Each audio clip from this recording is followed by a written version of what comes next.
Welcome back to Old School Sports and our Out of the Park Baseball 25 series, Can We Save the Oakland A's? And this 2044 season is going very well for Oakland thus far. As has become our custom over most of the last several seasons, we've got the best record in the American League, 8-game lead on the Angels in the American League West. And we've got the best offense, the best pitching staff, the best running, and really good defense as well, which has often been about where we've been ranked in terms of the statistical categories over the last few years as we finally turned this Oakland A's team into a consistent winner. The big question as we pursue a potential third consecutive World Series championship is whether we can keep this team healthy between now and the end of the season. Luis Gaudina, the excellent infielder, out for another week. Kevin King, our number 3 starter, still dealing with a sore elbow and an uncertain return date. Hopefully he won't be out too long. Longer-term injuries to Macho Rangel, the starter, and Roque de La Paz, the reliever. Hope that we'll get Rangel back perhaps by September. De La Paz, we're hoping maybe he'll be healthy for the playoffs, but that's definitely only a hope at this point as he's still got 4 to 5 months to recover from that fractured elbow, and it's already June 1st. Less of an injury issue. Mike Blumenshine still dealing with a sore elbow that's going to keep him out until his next start. Hopefully that will not turn into anything that significant. So in this episode, just going to try to keep the train on the rails and chugging along for the next few weeks as we approach the midway point of the season and do our annual checkup on how things are going. Oftentimes we do wait till the midway point before making a change, but we have made one. Something that we kind of hinted at in the last episode and we've talked about during the off season, but against left-handed pitching, we have moved Jonah Richards to the designated hitter spot against lefties and brought in Luis Covarrubias to play catcher for us. The youngster Covarrubias is outstanding defensively and is a right-handed hitter.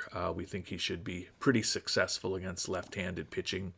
He's been solid this year for us, hitting .268, close to league average in terms of his OPS plus, a little further behind in terms of his WRC plus, but he's at least been productive for us. The reason we've made that move is Juan Ramirez, the young left-handed hitting DH, who combined for 254 ribbies in his first 2 years in the majors, including leading the AL last year.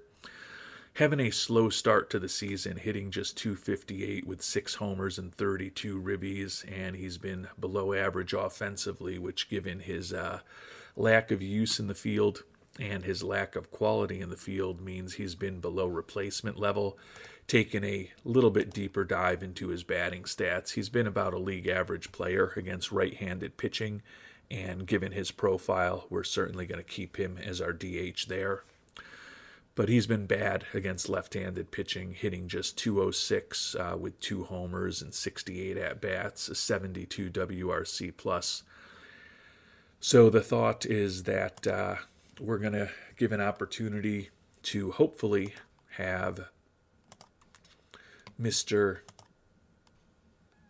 Covarrubias get a little more playing time and hopefully bolster our strong defense even further, and a little less wear and tear on Jonah Richards. He's still obviously going to be our everyday starter at catcher.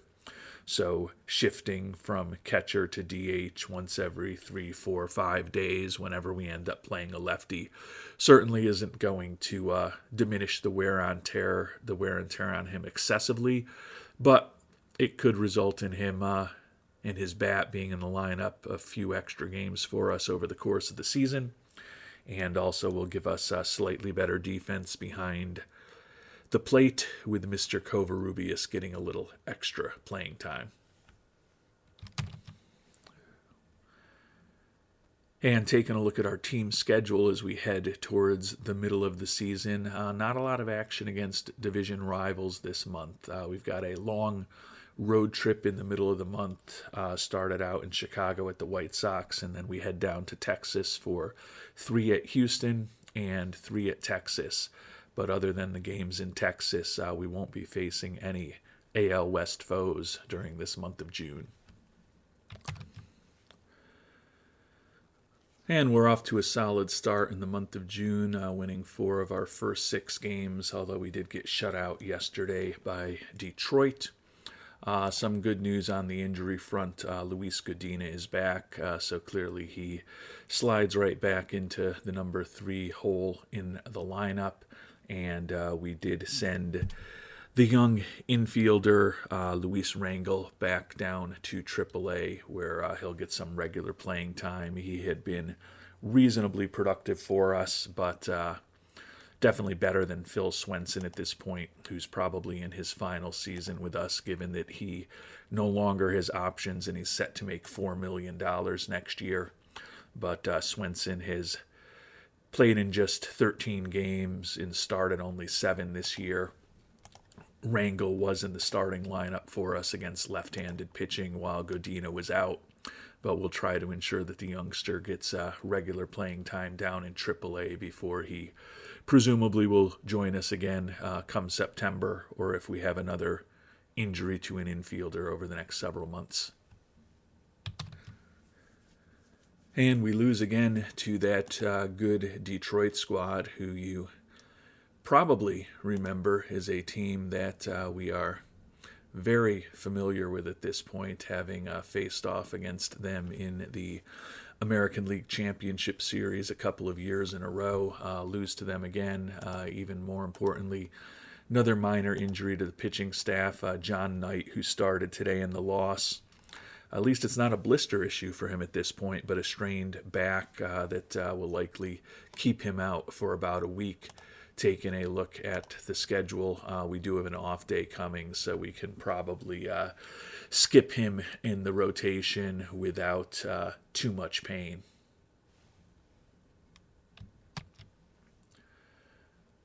Obviously, we'd still, in theory, want him to be ready to go in the 5th game after the break against Houston, which he's definitely on the borderline of being ready for, but we'll cross that bridge when we come to it. And it seems like it is all going to work out for us in the rotation as Kevin King finally ready to come back from his injury, so we can plug him into the rotation, move John Knight back into the bullpen as a long reliever, and give him the extra rest that he may need to be ready and hopefully healthy. And although we're getting a little healthier with Godina and King both back on the roster, not playing incredibly well over the last week and a half or so, we ended up splitting the 6-game road trip against our divisional rivals. 3-3 record overall, 1-2 in Houston, but 2-1 in Texas. As we sit here on June 20th, the lead in the division is 9.5 games. And our .671 winning percentage is tied for the second best in baseball with the Red Sox and the Nationals. And we are just percentage points behind the Los Angeles Dodgers for the best record in the game. And fortunately, our A's have caught fire here as we head towards the end of the month and towards the midway point of the season. Extended our winning streak to 7 games, including that final game of the Texas series. Good news, Darnell Selvey named the AL Player of the Week. 526 average with a homer, 8 ribbies, and 7 runs scored. Selvey having a resurgent 2044 after being only good a year ago and having some injury issues. Speaking of injury issues, a couple of our former stars banged up. Jorge Mendoza going to be missing 5 weeks with a torn quad. The outstanding catcher having a rough year his first year in Minnesota, hitting just .210, well below average offensively. And the franchise, Jake Ortega, continues to struggle. Looks like he was in a rehab assignment in Nashville for the Milwaukee organization. And unfortunately for Mr. Ortega, going to be out for another 4 weeks with a quad strain as he struggles to stay healthy and get back to the major leagues. And as we reach the midway point of the season, our Oakland A's continue to roll along, swept a series in Tampa to finish up the month of June, extending our winning streak to 10 games. The pitching continues to be incredible. We've scored above 3 runs just once in the last 5 games of this winning streak, and yet continued to win them all. 4-3 victory against Baltimore, 3 straight 3-1 victories against Baltimore and the Rays twice, and then a 3-2 win over Tampa Bay yesterday. Taking a look at the standings with the 10 straight wins, not surprising that we now have the best record in baseball at 58-24, and we are already 14 games up on the Rangers in the AL West. Luis Godina back from the injury, and he's has enough at-bats now to be qualified for the batting title. Third in the batting race, hitting .335. Darnell Selvey third in ribbies with 65. Godina second in the league in OPS. Pitching-wise, Federico Arriola, who's led the AL in wins 3 straight years, strangely not near the top of the list there, but does lead the American League with 113 strikeouts. Joe Heilman, second in the league with 22 saves. We'll be talking about him a lot when we do our midseason review, but Heilman in relief was named the AL Pitcher of the Month. 2-0 record, 17 strikeouts in 11 innings, 8 for 8 in save opportunities, and no earned runs allowed. And his ERA for the season remains 0.00. So Heilman following up his Mariano Rivera Award a year ago with another outstanding season out of the bullpen. Jake Ortega going to miss at least 6 weeks with a strained ab now. So just a really tough situation to watch a guy who was a first-round draft pick of ours, won a couple MVP awards with us, and was a member of 3 of our World Championship teams. Really kind of devolve physically, wrecked now in terms of his injury proneness, and being out for another 6 weeks. Since he left us, he played 107 games with the Yankees in 2041, 33 with the Yankees in 2042, and 33 combined with the Yankees and the Angels last year. He's only gotten to 24 with Milwaukee thus far this season, dealing with that quad strain now, in addition to the strained ab. You would hope that by late August he'll be able to play again and ultimately play more than the 33 games he's been on the field for each of the last couple seasons. But at this point, watching Ortega try to stay healthy is quite honestly kind of just getting sad, unfortunately. Mid-season review of our goals. Not surprisingly, Mr. Fisher thinks we're on our way to make the playoffs. Unhappy that we haven't extended Federico Arriola, given the money that he's given to us. A long-term extension with him at $26 million-ish a year at his peak for about $140 million over 6 years. Not something that we can pull off, given that we're going to be likely looking to dump salary again this offseason.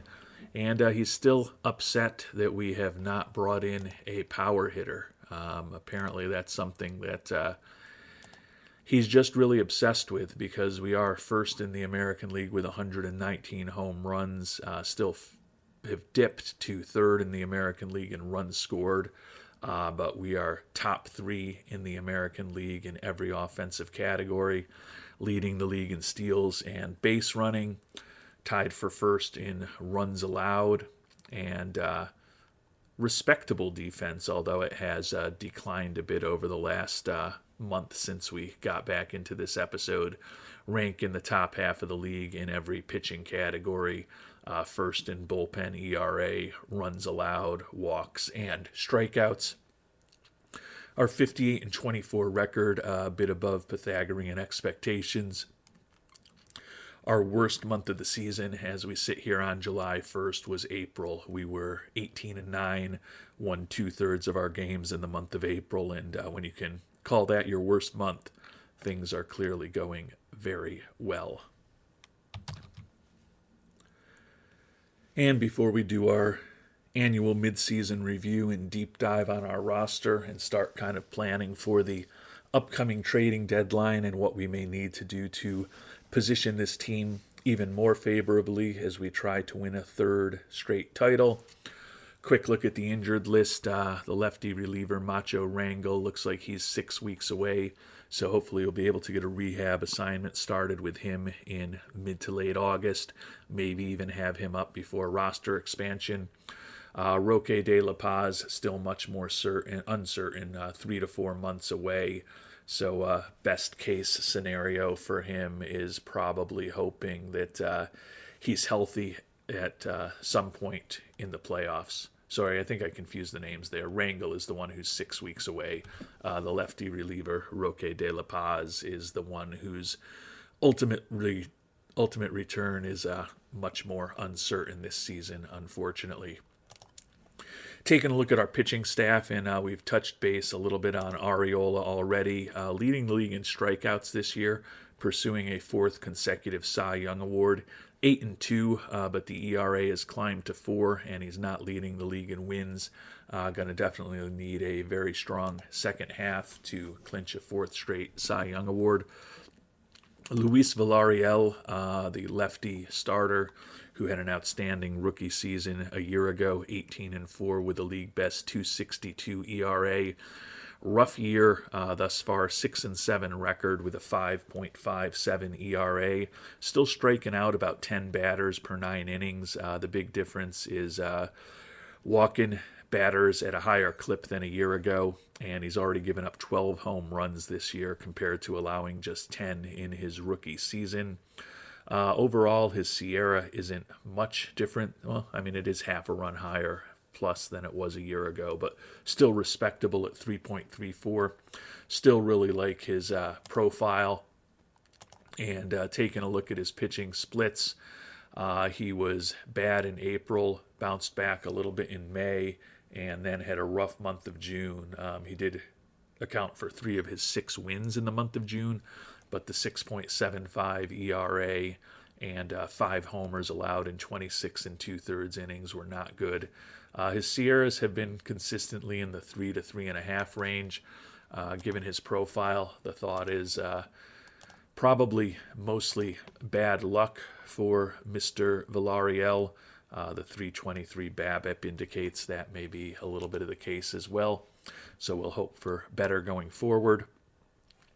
Kevin King off to a nice start in his Oakland career, 6-2 with a 3.11 ERA.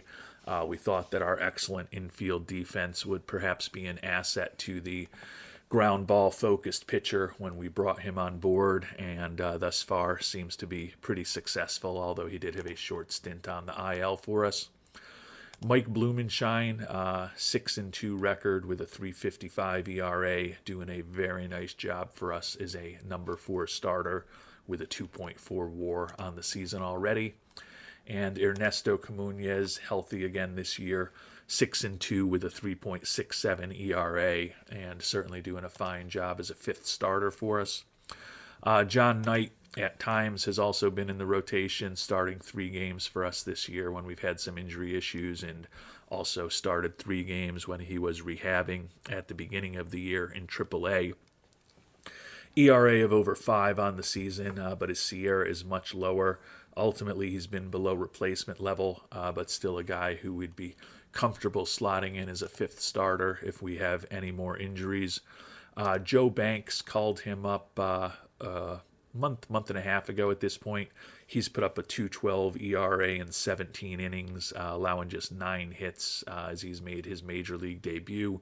done a respectable job for us, although the soon-to-be 26-year-old probably only a guy who's going to be on our roster while he's making the major league minimum.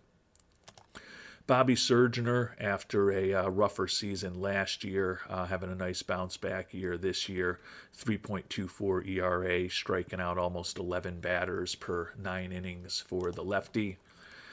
And Jesus Berlanga, after a nice rookie year last season, a 2.67 ERA over 33 and 2/3 innings pitched, doing a nice job for us as a middle reliever. The setup men, some mixed results. David Ibarra has not been good this year. Still really like his profile, but he's allowed a 3.12 BABIP, which is 80 points higher than he was a year ago, and an ERA of over 6. Small sample size, 33 and 2/3 innings pitched. Has given up 4 homers. His SIERA of 2.46 is pretty strong, so the hope is that he will normalize towards his ratings in the coming weeks. The rest of the back end of the bullpen, though, is doing incredibly this year. The lefty Savion Keys, an ERA of under 2, 12.4 strikeouts per 9, and a SIERA also under 2, ridiculous 2.33 ERA plus to go with his 84 FIP minus. He continues to have an outstanding arsenal for a relief pitcher. Wilson Rangel, arguably doing even better. He's pitched over 50 innings, also has a sub-2 ERA for us, striking out about a batter per inning, and his whip of 0.91, very strong. And then we've touched upon the closer, Joe Heilman. He has been incredible, mentioned a year after winning the Mariano Rivera Award, arguably even better this year. 2-0 record with 22 saves, 19 shutdowns, only 1 meltdown, and has not allowed an earned run this season. A 133 batting average against him. Whip of 0.75, ridiculous 9.99 ERA plus, by virtue, obviously, of the 0 ERA, 27 FIP minus, and a WAR of close to 2 as we head to the midway point of the season. We've thought about looking for an extension for Heilman. Unfortunately, he knows he is arguably the best relief pitcher in baseball. So at this point, likely to let him just continue playing out his arbitration year, set to make about $9.5 million next year, and the number will potentially be even bigger in 2046. So I don't think there's necessarily a ton for us to do with the pitching staff. As we mentioned, tied for first in the American League in terms of runs allowed. We've got guys like Ronnie Dehan, the reliever, and Jerry Stevenson, the young starter in AAA.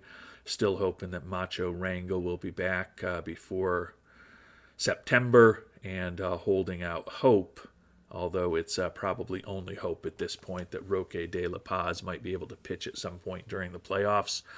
So we've got a real good pitching staff right now, and between AAA and Rangel, we've got some guys who can help us down the line if we have additional injury issues. Might as well just take a quick introductory look for myself as well as the worldwide scouting department as to whether there's any interesting pitchers on the trade block. And right now it is only July 1st, and certainly doesn't look like there are any true impact pitchers available.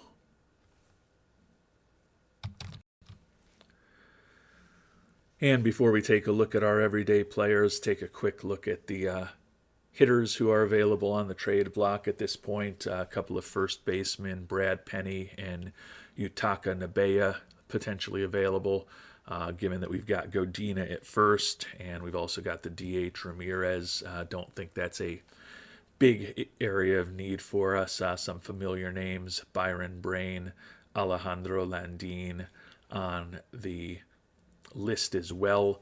We'll take a look through our roster. I don't think there's necessarily going to be a ton of needs that we have to fill when we look at our everyday players as well, but certainly would expect over the next few weeks for a few more interesting players to ultimately make it onto the trade block. And as we know, we can trade for people who aren't on the trade block.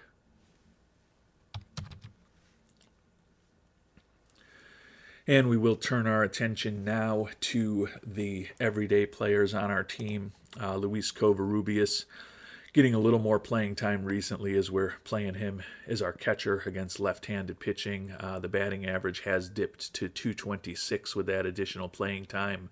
Well below average offensive player this year. Admittedly, a small sample size, just 84 at-bats. But if it does seem like perhaps Mr. Ramirez's bat gets hotter, which it certainly looks like it could, might look to move against lefties Richards back to catcher and consider getting Ramirez back into the lineup against left-handed pitchers. Jonah Richards, having for him a down season, and that's saying a ton because he's hitting 283 with 15 homers and 49 ribbies as a catcher. Put up a 153 WRC plus and a 3.3 WAR. So still having an excellent season. Again, when we can say a year like that is a down season, you know that we are dealing with an outstanding player. Richards, of course, member of our last 3 World Championship teams, 2-time playoff series MVP, including the 2042 World Series MVP, couple-time All-Star, couple-time Silver Slugger, Rookie of the Year, and an MVP already in his career.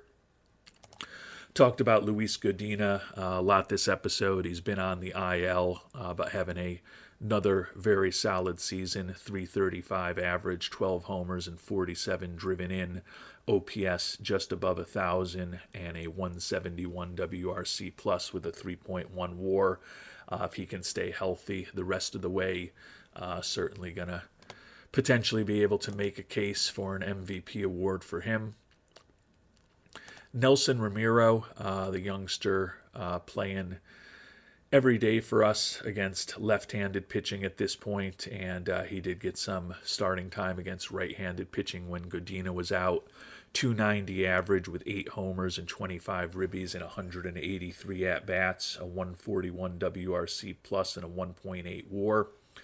Definitely a guy who will be in the mix for a potentially everyday role with us next year, given that it's conceivable that we'll need to move on from Mr. Godina and or Mr. Iwata this upcoming off season for financial reasons. David Palomares still playing second base for us against right-handed pitching. Been basically a league average offensive player for us this year, which is a big improvement from a year ago. 246 average with 8 homers and 30 ribbies. Certainly not great, but the 24-year-old is another guy who is a left-handed hitter, durable, good glove, decent speed.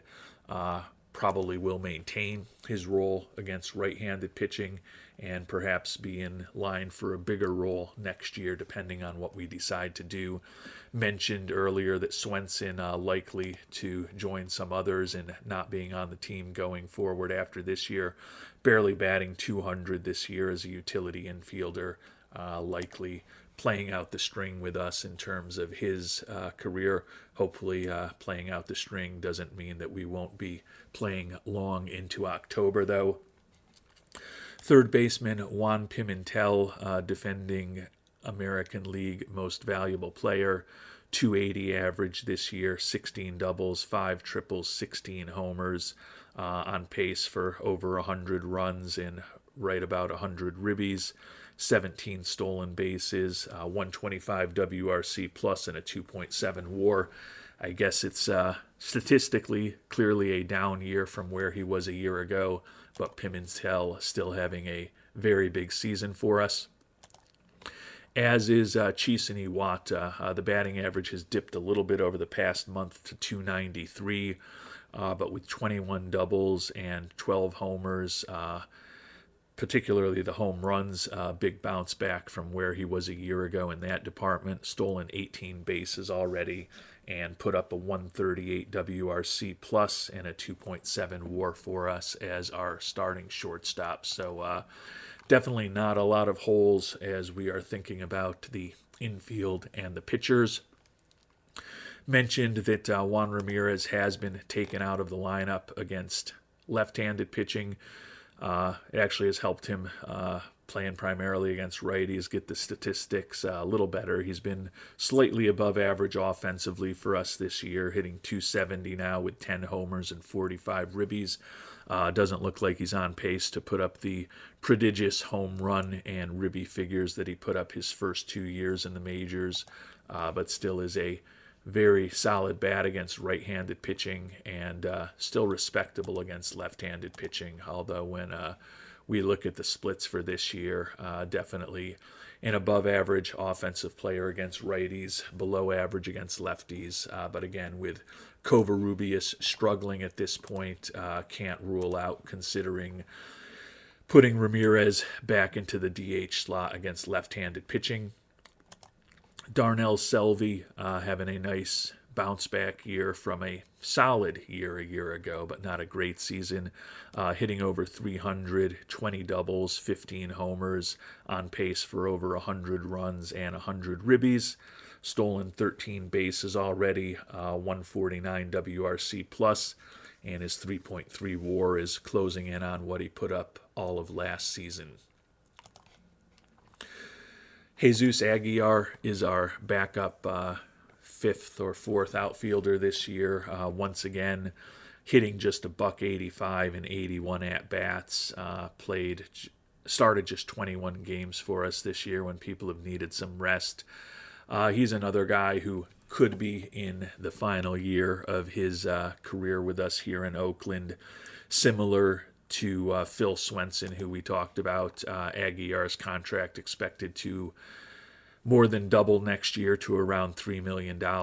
Unlike Swenson, Aguilar still does have options left, but with some of the young outfielders we have coming up through the organization, as much as we appreciate Aguilar's defensive ability in center field, the bat just has never really developed the way we would have hoped when we made him an IAFA signing about a decade ago.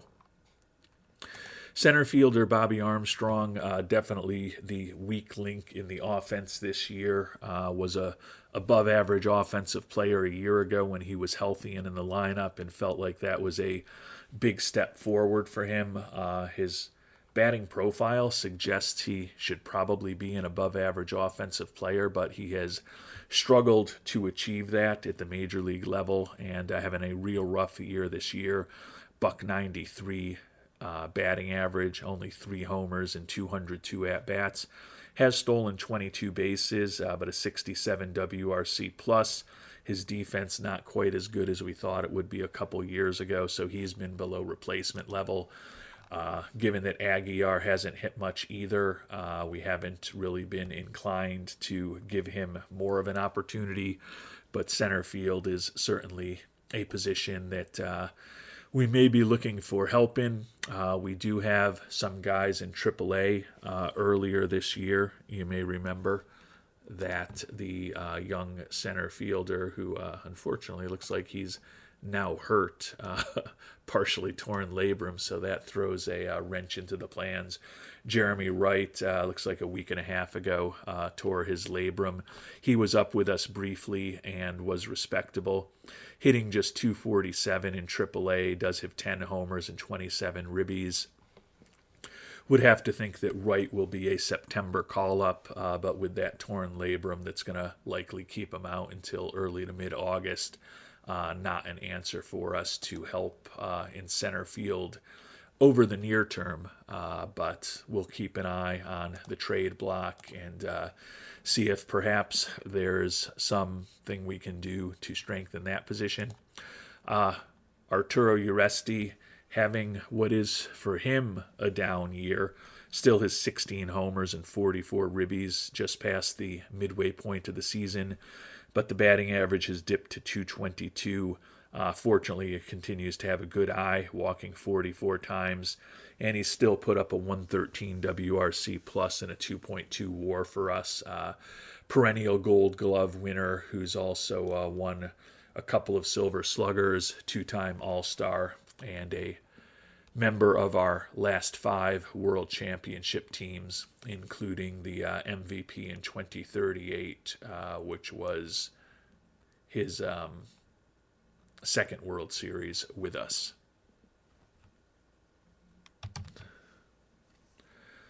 So I really don't think there's a ton we need to do. The team has obviously been very productive on the field, as we've talked about, with a 14-game lead, and real productive physically, statistically, with one of the best pitching staffs, one of the best offenses in the American League.